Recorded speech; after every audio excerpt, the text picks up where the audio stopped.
Mars. Bili tayo ng halo-halo kay Ate Bilin, Mars. Sarap, Mars. Marami din gatas, Mars. 25, Mars.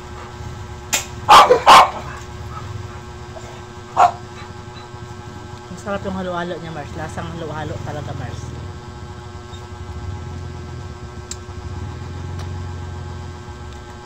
Dami din lahok, Mars. Pwede na siya pang merienda kasi ano, magusog ka sa mga lahok niya, Mars.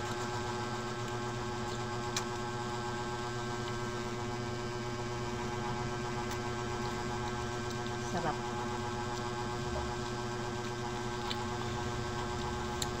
Pag matikman mo na, Mars, parang gustong pag-ulitin kasi okay din lasa.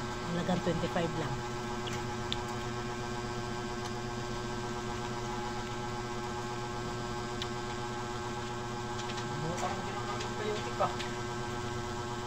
Bye-bye, Mars.